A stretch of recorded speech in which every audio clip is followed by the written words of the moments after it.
was 1936, and what a year it was. America was just rebounding from the Great Depression, which devastated the whole world.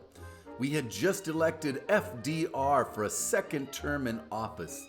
In the sports world, the mighty Yankees won another World Series, and Jesse Owens shocked the world in the Olympics with his gold medals in Berlin, Germany. There were two other major events in 1936. Joyce Marie Scroggins was born in Eufaula, Alabama.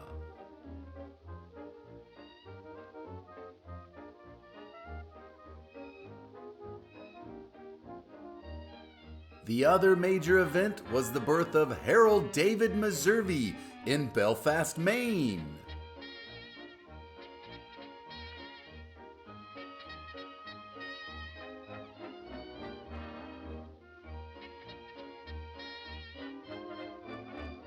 This is the story of Harold and Joyce Meservey. Well, first I just want to tell Chris that he should have done this 10 years ago before I had all these wrinkles.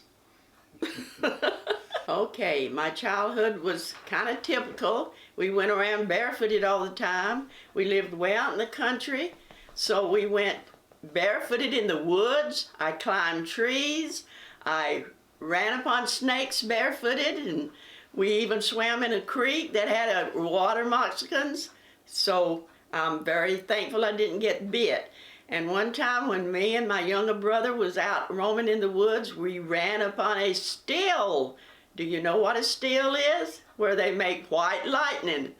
And the people looked at us real funny, the men, and we looked at them and we took off running. Oh, I forgot about that. I had a dog when I was little named Nero. And I'm not kidding you, he played hide and go seek with me. He'd put his little head up against a tree when I was hiding, and then we was just like I had a kid to play hide and go seek with.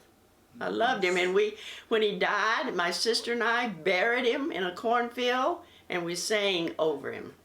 Harold David Meservey, 84 years old, and born in Maine, 1936, January 9th. Okay. And who are your children? Mike, Alan, and Chris. All right. So go ahead and tell us a little bit about what it was like to grow up in, was it Belfast where you grew up? Belfast. Tell us what it was like to grow up there. It was nice, like I say. Dad was always at home, like I say, working around there, the farm.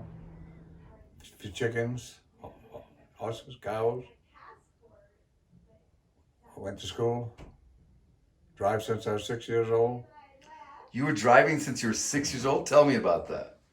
Like I say, just attracting stuff on the farm, and I had no problem at all. Dad was a sheriff and chief of police there, so I wasn't worried about going to jail. That's great. Uncle Harold was a policeman. Nice. And you grew up on a farm? Yep. Wow. Did you make money from the farm, or? Yeah, I had to manage to live in 20,000 chickens. And you're what, the oldest, youngest of your family?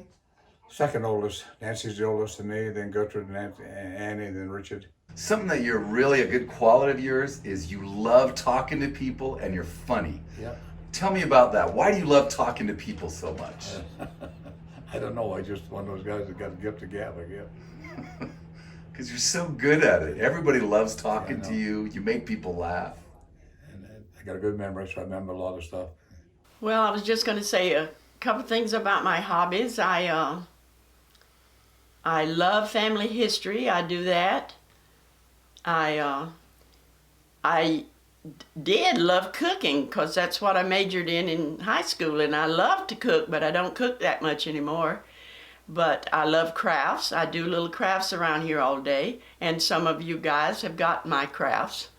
And of course, I walk 2 hours every day, so that's one of my things that I do also. Well, I've always valued, of course, my kids, and now my grandkids and my great-grandkids. I have, as of right now, we have 14 grandkids, which we'll never have any more of those. And of course, Avery and TJ are our youngest grandkids.